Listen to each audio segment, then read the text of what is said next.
사랑하는 성도 여러분, 오늘도 주신 말씀 통하여서 오늘 이 계시의 말씀 또한 이 예언의 말씀을 통하여서 읽고 듣고 순종한 자 되시고 그러한 복을 누리시는 여러분 되시기를 주님의 이름으로 축원드립니다. 우리 주변에 있는 분들과 이렇게 인사 나누겠습니다. 읽고 듣고 순종합시다. 네. 주변에 있는 분들과 이것이 무슨 말이냐면 복 받으세요의 다른 버전입니다. 읽고 듣고 순종하세요. 이게 뭐냐면 복 받으세요라는 것의 다른 버전인 것이죠. 사랑하는 성도 여러분, 저와 여러분은 계속해서 요한계시록의 말씀을 살펴보고 있습니다. 특히 이 말씀은 하나님 아버지로부터 예수 그리스도에게 전달되고 또한 예수 그리스도에서 천사를 통하여서 바로 사도 요한에게 주어진 계시이고 예언이며 묵시의 말씀입니다. 그러므로 이 계시의 말씀은 사도 요한의 개인적인 말 또한 개인적인 이야기가 아니라 바로 그 근본은 원천히 하나님으로부터 나와 우리에게 전달되고 있는 말씀이다라는 것입니다. 그렇다면 이 계시의 주된 내용이 무엇이라고 제가 말씀드렸습니까? 그거는 예수께서 이 땅에 재림하시기 전에 일어날 일들과 그리고 예수께서 이 땅에 재림하시고 난 이후에 일어난 일들이 기록되어져 있는 책이다라는 것입니다. 그러므로 사랑하는 성도 여러분, 우리가 언제나 어느 예배에 가든지 어느 말씀의 자리를 가든지 저와 여러분은 이 전해진 이 말씀이 그 말씀을 전한 한 교역자, 한 목사나 강도사나 전도사 개인의 말이 아닌 것을 여러분은 깨달으셔야 됩니다. 그래야 은혜가 됩니다. 그래야 은혜가 돼요. 왜냐하면 전하는 사람은 언제나 흠이 있습니다. 전하는 사람은 언제나 연약하고 전하는 사람은 언제나 그의 삶 가운데 죄라는 것이 없을 수가 없습니다. 걸림돌이 없을 수가 없지요. 그런데 중요한 것은 하나님께서 그러한 자를 들어서 쓰시는 것은 이 사람의 말을 전하는 것이 아니기 때문에 그렇습니다. 그것은 바로 하나님의 말씀을 우리에게 전달하시기 위한 하나의 도구로서 사용하시기 때문에 그렇습니다. 그러므로 사랑하는 성도 여러분, 이 자리에서 울림통과 같고 하나의 스피커와 같고 하나의 전달해 주는 도구에 불과한 저의 모습에 여러분이 어떠한 은혜를 받으신다든지 아니면 그 마음이 무거워지신다든지 하지 마시고 오로지 하나님께서 여러분에게 주시는 이 말씀의 내용을 통해 성령께서 여러분에게 들리시는 세미한 음성을 들으시고 그 말씀을 순종하실 수 있는 여러분 되시기를 주님의 이름으로 축원드립니다. 우리가 왕상 19장 12절 말씀을 저희들 한번 읽어보도록 하겠습니다. 왕상 19장 12절 말씀입니다. 같이 읽겠습니다. 시작. 또 지진 후에 불이 있으나 불 가운데에도 여호와께서 계시지 아니하더니 불 후에 세미한 소리가 있는지라. 아멘. 하나님께서 엘리야에게 자신을 보이실 때 하나님께서는 큰 불로 자신을 나타내신 것이 아닙니다. 정말로 큰 지진으로 자신을 나타내신 것이 아닙니다. 모든 사람이 봐도 정말로 놀라울 정도의 그러한 기적과 이적을 통해서 하나님을 나타내신 것이 아니라 궁극적으로 마지막에 자신을 나타내신 것은 세미한 음성이셨다라는 겁니다. 세미한 음성. 사랑하는 성도 여러분, 우리가 성령과 함께 동행하는 삶이라는 건 무엇이라고 여러분은 생각하고 계십니까?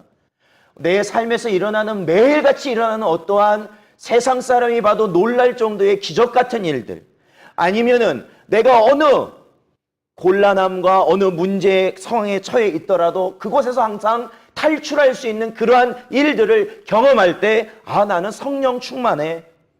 아니면 어떤 은사를 가지고 내가 그 은사를 행하며 살아갈 때 나는 성령 안에서 살아가고 있다라고 그렇게 생각하시나요? 사랑하는 성도 여러분, 그러나 성경은 절대로 그러한 것을 가지고 성령 충만하다라고 말하지 않다라는 것을 우리가 기억해야 됩니다. 결국에 우리 모두는 바로 하나님께서 우리 안에서 성령을 통해서 말씀하시는 세미한 음성에 집중하셔야 된다는 거죠. 그 음성이라는 것은 우리가 예수를 나의 주로 고백한 그 이후 성령께서 우리 안에 거주하시면서 성령께서는 언제나 우리의 모든 삶의 일거수일투족을 다 바라보시면서 모든 순간순간마다 우리에게 말씀하십니다. 세미한 음성을 말씀하셔요. 왜 세미한 음성이라고 말씀을 하셨을까? 그것은 바로 내가 아직도 죽지 않았기 때문에 나의 소리가 너무 커서 성령 하나님의 소리는 너무나도 작게 들려서 그러진 않을까? 제 개인적인 경험으로는 그래요.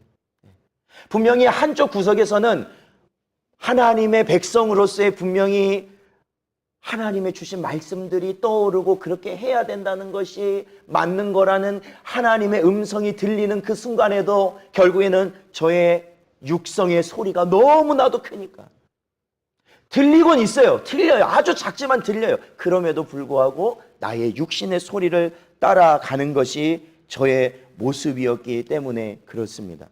사랑하는 성도 여러분, 이 시간 하나님께서 분명히 여러분의 마음 가운데 여러분의 영혼 가운데 말씀하시는 그 세미한 음성을 들으시고 그 음성에 집중하시고 그 음성에 순종하실 수 있는 여러분 되시기를 주님의 이름으로 축원드립니다. 오늘 본문 말씀에 보니까 요한이 자신을 어떻게 표현하고 있냐면 9절에 보니까 나 요한은 너희 형제이다 라고 말하고 있습니다. 여러분, 우리가 이 글을 지금 시대에서 읽어보면 별거 아닌 것 같지만 이 표현이 별거 아닌 것 같지만 사실 이 요한은 당시 2000년 전으로 따지자면 요한은요 초대 교회 사람들이 사실은 함부로 대할 수 있는 존재는 아니었다라는 것입니다. 왜냐하면 그는 예수님의 사도였어요. 즉 뭐냐면 예수님의 직접 제자, 예수님을 모시고 다녔던 제자였어요. 예수님의 말씀을 직접 들었던 사람이었습니다. 예수님이 승천하시고 난 이후에 이 요한은요 정말로 예수님께 직접 들은 그러한 은혜를 가지고 그는 그 사역을 감당했던 사람이에요. 그러니까 사도라 불린다는 것은 굉장한 영예이죠. 그리고 아무나 범접할 수 없는 그러한 존재임을 알 수 있습니다. 그럼에도 불구하고 그는 자신의 그러한 사도를 드러낸 것이 아니었어요. 내가 어디 가서 사도다 라고 이렇게 하면서 그 사람들에게 군림하려고 하지 않았다는 겁니다. 오히려 요한은 자신을 이렇게 표현하죠. 바로 나는 너희의 형제다 라고 말하고 있습니다. 형제. 요즘은 교회 안에서 많이 그런 호칭들이 사라진 것 같지만 과거만 해도 한 20년 전? 그때만 해도 교회 가면요 항상 들을 수 있는 말이 남자에게는 형제님, 여자들은 자매님. 그렇죠? 그래서 그것 때문에 교회를 못 나가는 분도 있었어요. 닭살 돋아서 못 나가게 돼요.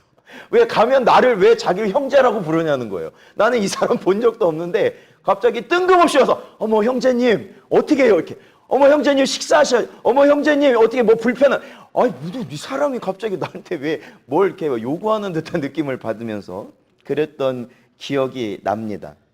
그래서 저도 학생 시절에 보면 저희 학생들 새로운 친구는 무조건 형제, 자매, 형제님, 자매님 많이 했어요. 이제 그 장년들은 사실은 직분들을 다 가지고 계시니까 집사님 이렇게 많이 호칭하지만 사실 학생 청년들은 직분이 없잖아요. 그러니까 꼭 형제님, 자매님이라는 말을 많이 썼던 기억이 있습니다. 여러분 왜 우리가 형제님, 자매님이라는 그런 호칭을 사용할까요? 그런 호칭을 사용했을까요? 그것은 다른 이유가 없어요. 그것은 바로 우리가 한 가족이기 때문에 그렇다는 거죠. 그렇죠. 한 가족. 그래서 우리가 어떤 기도하는 것이나 표현할 때 우리를 한 교인이라고도 말하지만 또한 권속이라도 말하거든요. 권속. 이 권속이란 말이 뭐냐면은 한 가장 안에 속해 있는 사람이 권속이에요. 그러면 우리의 가장은 누구셔요? 아버지 하나님이시잖아요. 그 안에 딸려 있는 권속들. 다른 말로 하면 식솔들이에요. 함께 밥을 먹고 함께 생활하는 자들. 그래서 우리는 서로를 향해서 형제이고 자매다라고 말을 합니다. 그러므로 우리가 비록 제 같은 경우에 목사라는 직분을 가지고 있다 하더라도 사실 저와 여러분은 한 형제요 자매라는 것이죠. 이러한 직분이라는 것은 결코 남을 다스리는 것에 사용되는 것이 아닙니다. 다스리는 것에 사용되는 것이 아니에요. 오히려 사도 요한의 본처럼 오히려 더욱더 섬기는 자리로 나아가는 것이 직분을 갖는다는 그러한 의미인 거예요. 그러므로 내가 교회 오래 다녔는데 왜 이놈의 교회는 나한테 직분을 안 주냐? 그런 거에 너무 막 상처받고 그러실 필요가 없어요. 직분을 갖는다는 것은 그만큼 그 의무를 감당해야 된다는 것이기 때문에 그렇습니다. 자, 우리 요한일서 3장 14절을 같이 한번 읽어보겠습니다. 자, 요한일서 3장 14절 같이 한번 읽어보죠. 시작. 우리는 형제를 사랑함으로 사망에서 옮겨 생명으로 들어간 줄을 알거니와 사랑하지 아니하는 자는 사망에 머물러 있느니라. 아멘. 사랑하는 성도 여러분, 저희가 방금 읽은 요한일서 3장 14절은 제가 따로 설명을 안 해드려도 여러분이 분명히 이해하실 수 있는 말씀이라고 분명히 여겨집니다. 사랑하는 성도 여러분, 우리는 사랑해야 되는 존재들입니다. 사랑해야 돼요. 내 옆에 있는 형제를 사랑해야 될 존재이고 내 옆에 있는 자매를 사랑해야 되는 존재입니다. 나이의 많고 적음을 떠나서 저 사람이 돈이 있든지 없든지를 떠나서 저 사람이 내게 해줄 게 있든지 없든지를 떠나서 중요한 것은 우리가 아버지 하나님 안에서 사랑해야 되는 자들이다. 그래서 저 사람은 나의 형제고 저분은 나의 자매이고 그 마음을 언제나 가지시고 구원받은 백성임을 확증하시는 삶을 살아가실 수 있는 여러분 되시기를 주님의 이름으로 축원드립니다. 네. 사랑하실 수 있는 게 내가 구원받았다는 확증이기 때문에 그렇습니다. 자, 오늘 본문 말씀을 계속해서 보면은 나 요한은 너희 형제요 예수의 환난과 나라와 참음에 동참하는 자다라고 요한은 말하고 있습니다. 여러분, 그렇다면 아무나 형제가 되고 아무나 자매가 될 수 있을까라는 생각을 혹시 해보셨습니까? 우리가 교회 안에 있으면 누구나 형제고 자매라고 호칭을 하지만 우리가 하나님이 보시기에 정말로 하나님이 보시기에 하나님을 아버지로 모신 자들 가운데 참된 형제, 참된 자매는 누구라고 여러분은 생각하십니까? 그건 호칭을 부른다고 해서 되는 건 아닙니다. 사도 요한은 이렇게 말합니다. 나 요한이 여러분의 성도 여러분의 형제가 될 수 있는 이유는 바로 내가 예수의 환난과 예수의 나라와 참음에 동참하고 있기 때문입니다라고 요한은 설명하고 있습니다.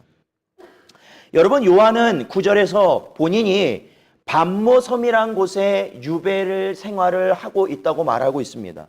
이 반모섬이라는 것은 지중해 안에 있는 작은 섬인데 이 섬이 당시에 이 로마 제국 당시에 무엇으로 활용이 됐냐면 죄수들의 유배지로 활용이 됐습니다.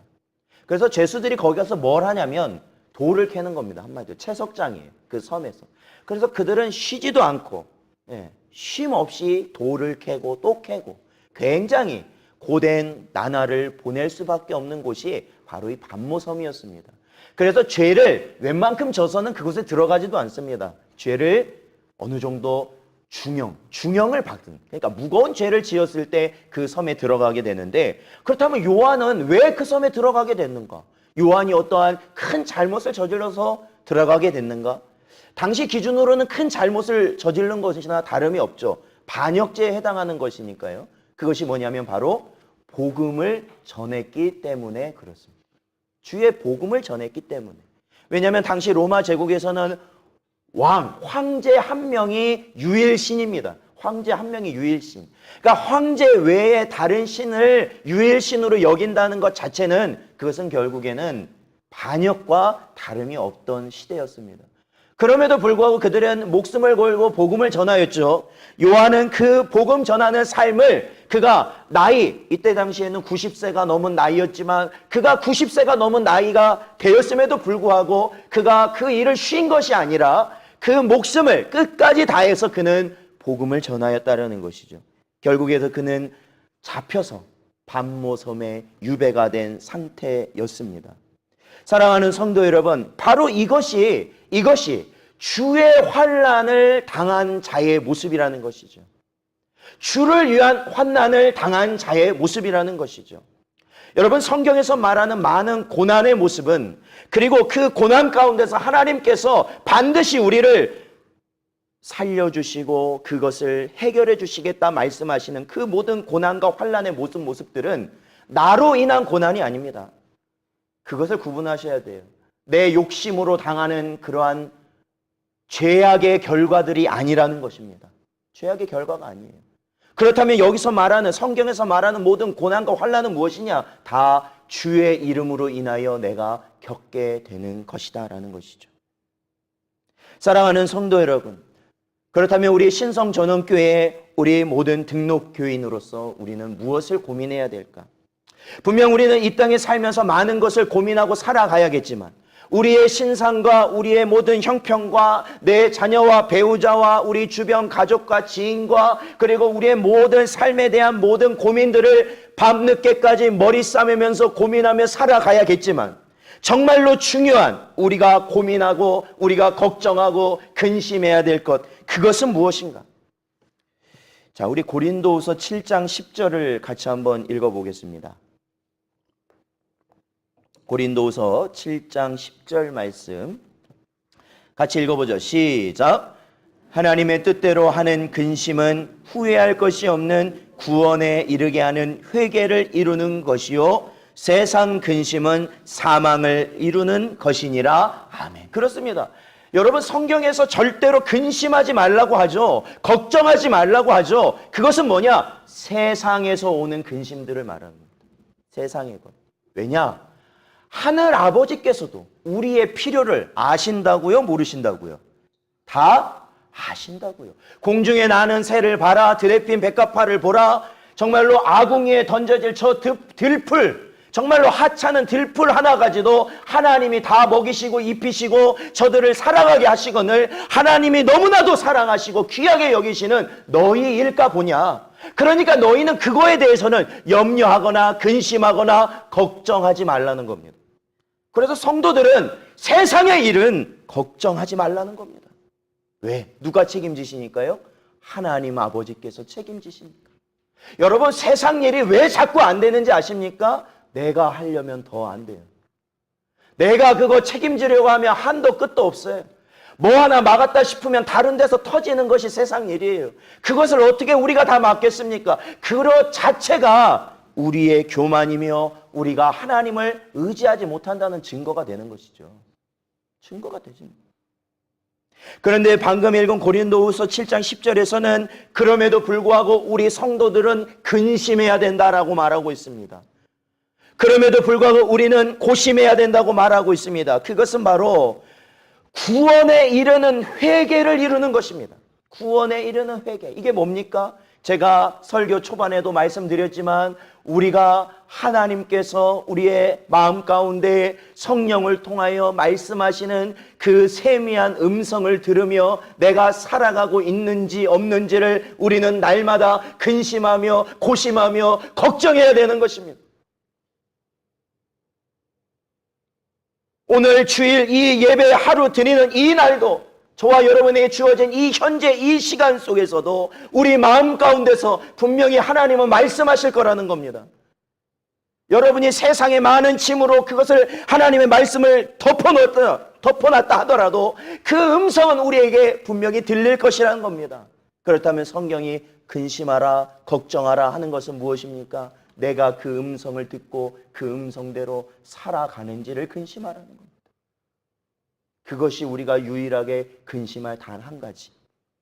성도로서 근심하며 매일같이 내 삶을 하나님 앞에 돌아보며 살아가는 그 한 가지. 바로 이 삶. 그것이 바로 제자도라는 겁니다. 제자도. 주님의 제자들이 따라가는 삶이라는 겁니다. 그 제자도의 삶이라는 건 매일같이 나 자신을 부인하는 거예요. 매일같이 나 자신을 부인하는 겁니다. 매일같이 십자가 앞에서 내가 죽어져야만 가능한 것입니다.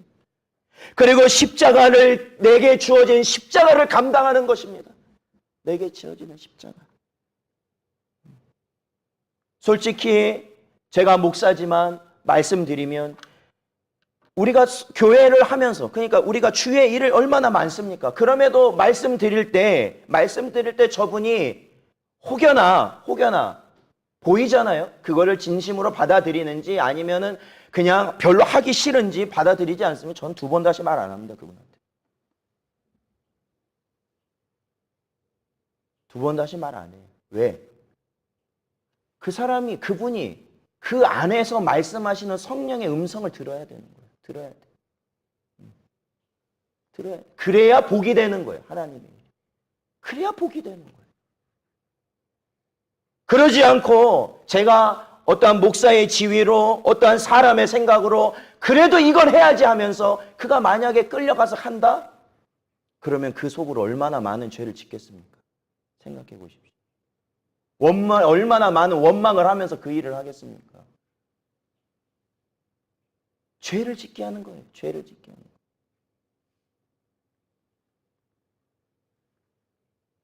사랑하는 성도 여러분, 그래서 저와 여러분이 이 땅에 살면서 매일같이 우리가 돌아보고 우리가 힘써야 되는 것은 다른 거 아니에요. 내가 지금 주님의 음성을 들으며 살아가고 있는가?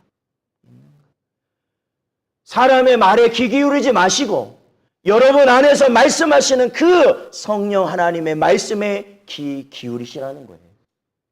그리고 그 음성이 들리신다면 아무리 큰 희생이 들어가다 하더라도 여러분 순종하시라는 거예요.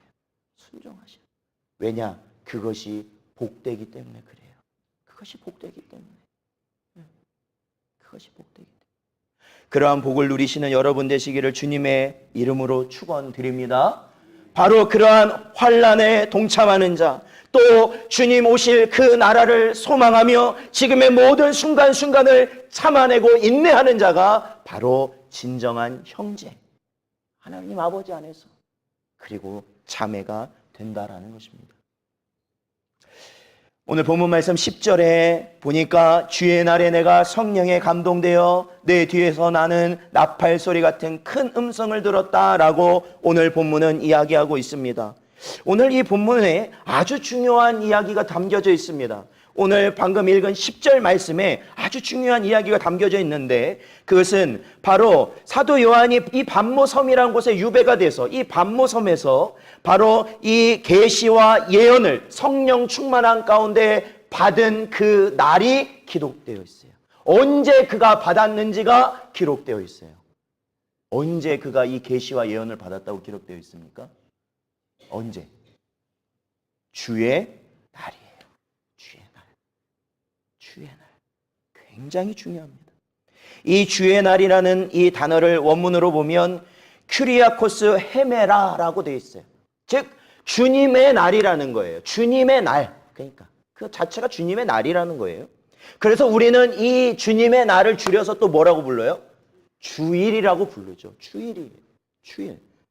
사랑하는 성도 여러분, 주일이에요. 주일. 주일. 우리가 이렇게 모여서 오늘 이 주일 아닙니까? 주일 모여서 예배하는 이 주일이에요. 주일. 주일에 대한 그러한 정의를 보면 저희들 장로교에서 표준 문서로 삼고 있는, 즉 기준이 되는 문서로 삼고 있는 웨스트민스터 소요리 문답 58문에 이렇게 말하고 있습니다.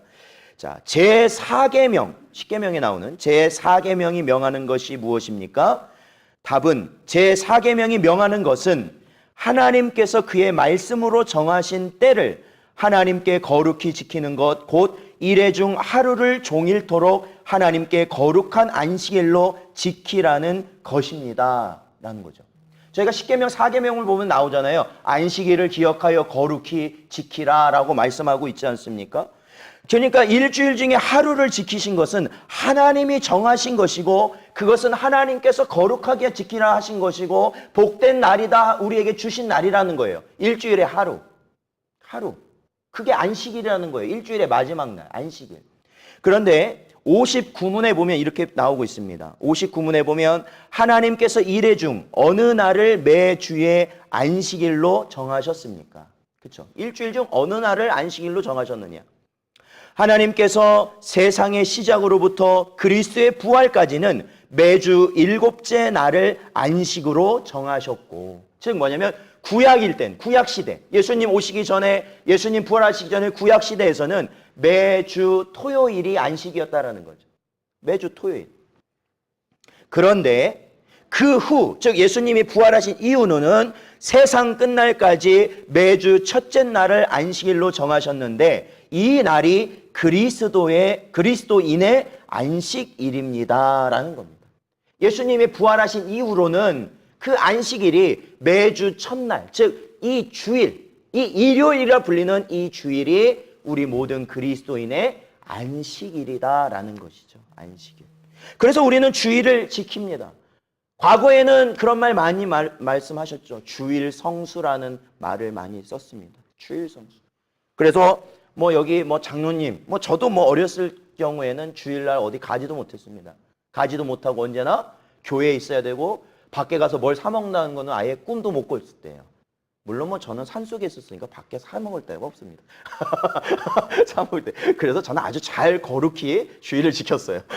자, 그래서 주일 성수란 말이 있을 정도였어요. 그래서 이 주일을 우리가 지키는데 사실은 그 주일에 대한 여러 가지 이유가 있습니다. 왜냐하면 첫 번째 창조가 이루어진 구약 이전에 첫 번째 창조 이후에는 토요일에 그 주일이 지켜졌다면 바로 이 예수님께서 부활하셨다는 것은 어떤 것이냐면 새로운 창조를 의미하기 때문에 그렇습니다. 새로운 창조. 그래서 그 의미 중에 하나가 부활하신 이후에는 부활하신 그 주일날을 저희들이 일요일, 그 다음 날을 저희들이 안식일로 삼는 것이죠. 그리고 또 한 가지 이유가 있다면 그것은 바로 120 성도들, 즉 초대교회의 성령 강림 사건이 일어난 120 성도들이 모였을 때 마가의 다락방에 모여서 예수님께서 승천하시면서 성령을 보내주시겠다 약속하신 그 약속이 언제 이루어지냐면 바로 안식일 그 다음 날, 즉 주일에 이루어진다라는 것입니다. 예수께서 부활하신 새 창조가 이루어진 날, 그리고 또한 성령께서 임하시는 사건이 일어난 그날이 바로 주일이고, 또한 오늘 본문 말씀은 또한 우리에게 이 주일의 의미를 되새기게 합니다. 그것은 이 주일에 하나님께서 성령 하나님을 통해 사도 요한을 감동시키시고 그에게 바로 이 계시의 말씀을 허락하셨기 때문에 그렇습니다. 계시의 말씀을 허락하셨기 때문에 그래요. 그러므로 사랑하는 성도 여러분, 우리가 이 주일에 나올 때 우리는 이 주일을 나의 체면 치레를 위해서 나오는 게 아닙니다. 내가 그래도 직분을 갖고 있으니까 주일은 예배 나가야지. 그래서 나오는 자리가 아니라는 것이죠. 바로 이 시간에 여러분이 기대할 것이 무엇이냐면 여러분의 내면의 성령 충만함이 이루어질 수 있다라는 확신을 가지셔야 된다. 그리고 그 성령 충만함의 확신은 그 다음 자동으로 무엇을 의미하냐면 말씀에 대한 깨달음과 이해와 말씀을 순종할 수 있는 은혜를 허락하신다는 그러한 귀한 날이라는 겁니다. 그래서 우리는 이 주일을 귀하게 여겨야 된다는 것이죠. 귀하게 여겨야 된다는 거예요. 우리가 성령 충만한다는 건 무슨 의미인지 아십니까? 그것은 바로 우리 안에 있는 수많은 소리들, 그렇죠? 우리 안에는 수많은 소리들이 있어요. 지금도 아마 여러분은 제 말을 듣고 있는 것 같지만, 이 설교를 듣고 있는 것 같지만 안에서 들려오는 수많은 소리들이 있어요. 그게 남편 소리일 수도 있고 아들 소리일 수도 있고 그것이 어떤 이웃집 소리일 수도 있고 여러 가지 소리들이 내 머릿속에서 뒤엉켜서 막 소리를 내요. 그러니 말씀이 들어가긴 들어가지만 그것들이 묻히기가 일상이겠죠. 그런데 성령 충만함이라는 건 이런 의미예요. 뭐냐면 그 모든 소리들이 잠잠해진다는 것이죠. 왜? 오늘 그 요한이 표현을 하고 있잖아요. 바로 성령 감동되어 내 뒤에서 나는 나팔 소리 같은 큰 음성을 들었다라는 겁니다. 여러분, 그 반모섬이라는 곳은 죄인들의 유배지예요. 그러니까 주변이 어떻게 됐냐면 다 절벽입니다. 절벽. 옛날에 그 유명했던 영화 혹시 아시나요? 빠삐용이라는 영화 아시나요? 그 빠삐용 영화를 보면 그 빠삐용도 섬에 유배되는 장면이 나오지 않습니까? 거기에서 탈출한다는 건 거의 불가능에 가까워요. 왜냐하면 떨어지면 죽는 거고 어차피 떨어져서 산다 해도 너무 파도가 거칠기 때문에 거기를 나갈 수가 없어요. 헤엄쳐서. 그러한 곳이 유배지거든요. 그런데 그러한 소리들, 또한 돌 깨는 소리들, 사람들 소리들, 그것이 얼마나 많았겠습니까? 그럼에도 불구하고 성령 충만함을 받은 이 요한에게는 바로 주의 음성이 그 모든 것보다도 그 모든 것을 잠재울 큰 음성으로 들렸다라는 것이죠. 사랑하는 성도 여러분, 우리가 말씀을 통해 은혜 받을 때는 바로 이러한 현상이 우리 안에 이루어지는 겁니다. 내 안에 수많은 소리들, 걱정의 소리, 근심의 소리, 많은 소리들이 있겠지만 주님이 말씀하시는 가장 큰 음성이 우리의 귓가에, 가장 가까운 귓가에서 울려 나오는 것이죠. 그리고 그 음성을 듣지 않고서는 배길 수가 없게 된다라는 것이죠. 그게 성령 충만이에요. 그러한 은혜가 여러분에게 있기를 주님의 이름으로 축원드립니다. 자, 그렇다면 그러한 큰 소리로 요한에게 말씀하신 이 말씀의 시작 11절이 오늘 본문, 오늘 1장에서 특별한 것은 바로 이 부분이에요. 11절의 특별함은 예수님께서 직접 요한에게 말씀하신 것이 기록되어 있는 첫 번째 부분이기 때문에 그렇습니다. 지금은 이제 요한이 이 편지를 쓰면서 자신이 그 글을 쓰고 있다면 바로 이 11절은 그 큰 나팔 소리를 들은 다음에 바로 그 나는 소리를 그대로 기록한 부분이기 때문에 그렇습니다. 자, 우리 11절을 같이 한번 읽어볼까요? 본문 11절 같이 읽겠습니다. 시작. 이르되 네가 보는 것을 두루마리에 써서 에베소, 서머나, 버가모, 두아디라, 사데, 빌라델비아, 라오디게아 등 7 교회에 보내라 하시기로. 아멘. 그렇죠. 자, 여기서 하나님이 이 주신 이 말씀, 그것은 한마디로 말씀드리면은 이 11절에 나오는 그 말씀 한마디로 말씀드리자면 이것은 주님의 명령으로 시작되고 있다라는 것입니다. 그 명령의 내용은 이 계시를 받아서 어떻게 합니까? 두루마리에 써서, 두루마리라는 것은 지금처럼 우리는 이게 진짜 좋은 종이를 사용하지만 2000년 전에는 이런 종이가 거의 없었다라는 거죠.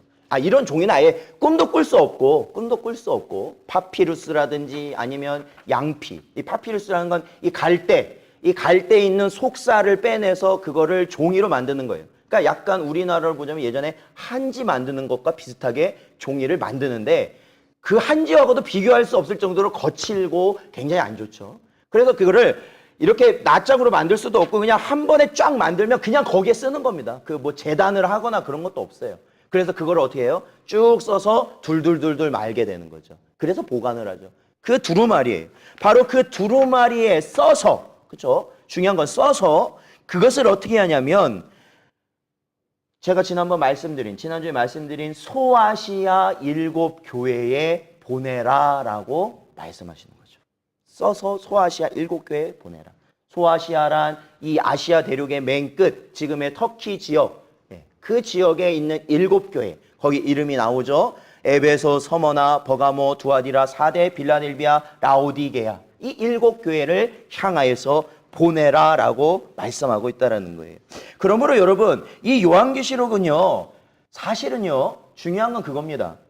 누구 한 사람에 의하여 독차지 될 수 있는 말씀이 아니라는 거예요. 어디 보면 내가 이 요한계시록을 나만 풀 수 있다, 그런 분, 그런 거 아니에요. 왜요? 하나님께서는 이 요한에게 이 편지, 이 내용을 허락하시고 이 계시를 허락하시고 요한에게 이 계시의 말씀을 어떻게 하라고요? 7 교회에 전달하라고 하였습니다. 한 사람이 이 내용을 풀 수 있는 것이 아니라 바로 하나님의 성령께서 이 계시를 열어주시고 깨닫게 하심으로 우리는 이 계시를 이해할 수 있게 된다라는 것이에요. 그러므로 우리는 이 말씀을 통해서 이 소아시아 7 교회에 전해진 이 말씀을 통해서 오늘날 살아가는 우리 모든 그리스도인과 앞으로 살아갈 모든 그리스도인, 주님이 재림하실 그날까지 살아갈 모든 그리스도인들이 바로 마지막 때 주님이 오실 때와 오신 이후를 그들이 마음속에 새기며 그 결승점을 향하여 달려가라, 응원하며 부추기며 우리에게 힘을 내라 말씀하고 있다라는 것입니다. 말씀하고 있다는 거죠. 제가 예전에 산에 살았다고 그러잖아요. 제가 어렸을 때 아버지를 따라가면 아버지한테서 제일 듣기 싫은 말이 그거였어요. 뭐일까요? 아버지 따라서 산에 가면 뭐였을까요? 맨날 그 말씀을 하셔요. 뭐였을까? 조금만 더 가면 돼. 조금만 더 가면 돼 하고 한참 가고 또 와서 다 왔어요. 근데 아직도 조금만 더 가면 돼. 도대체 그 조금만 더가 얼마나 가야 돼? 조금만 더가 해결이 되는지 몰라요. 한참을 가서 꼭대기에 올라가요. 예. 야 보이지? 야 조금만 더 가면 조금만. 예. 그래서 그 말이 별로 신빙성도 없었고 별로 듣기도 싫었어요. 제가 전에 마라톤을 한번 한 적이 있는데 마라톤을 할 때도요 보면은 이 코스가 길잖아요. 제가 물론 하프를 뛰었지만 이 코스를 뛰면 사람들이요 옆에서 막 몇 킬로 남았다 막 이렇게 막 말을 해요. 몇 킬로 남았어요 이렇게 말을 해요. 그거 왜 말해줄까요? 그렇죠. 근데 왜 몇 킬로 남은 거랑 힘내는 거랑 뭔 상관이에요? 예? 아니 몇 킬로 남은 거랑 힘내는 거랑 뭔 상관이에요? 차라리 힘내세요 이렇게 말을 해야지. 뭔 의미예요 그게? 그러니까 다 왔다 포기하지 말아라. 그러니까 뭐야 몇 킬로 남았다는 게 기쁨의 소리로 들리는 거예요. 사랑하는 성도들. 아 이제 조금만 더 가면 되는구나. 아 내가 이제 마지막 얼마 남지 않았구나. 그 기쁨의 소식으로 들리는 거 아닙니까? 바로 요한계시록이 저와 여러분을 향한 그러한 기쁨의 소식인 거예요.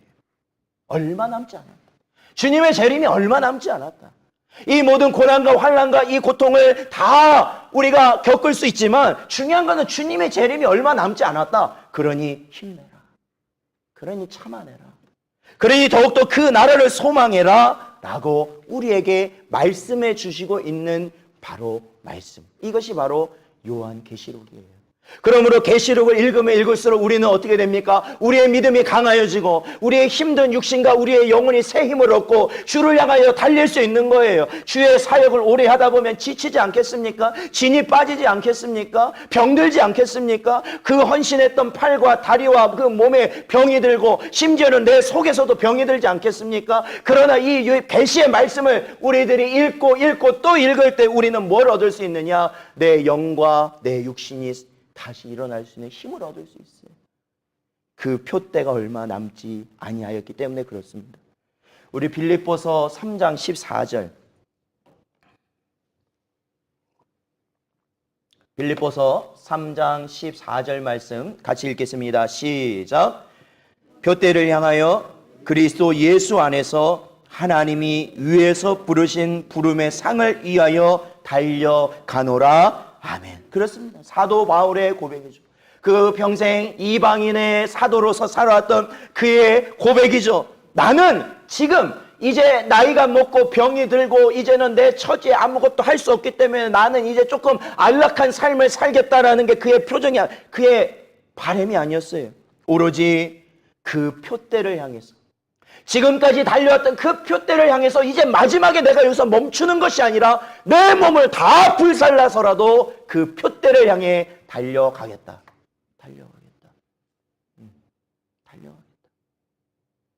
그러므로 우리 그리스도인들은 좌절이 없는 겁니다. 그렇기 때문에 우리에게는 낙심이라는 게 없는 거예요. 젊은 사람이든 나이든 사람이든 모두가 그 영원한 청년으로 우리가 살아갈 수 있는 거예요. 청년으로. 왜? 그 표대는 이제 곧 우리에게 다가오기 때문에. 그것이 바로 우리가 이 계시록의 말씀을 통하여서 우리가 이 시대를 살아갈 수 있는 힘과 능력과 은혜가 되는 줄로 믿습니다. 오늘도 주신 말씀 통해서 저와 여러분 이 시간 함께 기도하길 원합니다. 오늘 이 주신 말씀 생각하면서 우리가 이 시대에 살아가면서 겪게 되는 모든 환난 가운데, 주로 인한 환난 가운데 내가 동참할 수 있는 자가 되게 하여 주시옵소서. 그리고 오직 소망을 품고 주의 나라를 바라보며 이 모든 걸 참고 인내하며 살아가게 주여 도와주시옵소서. 오직 주님 바라봅니다. 이 시간 함께 우리 통성으로 함께 기도하며 나가겠습니다. 함께 기도하겠습니다.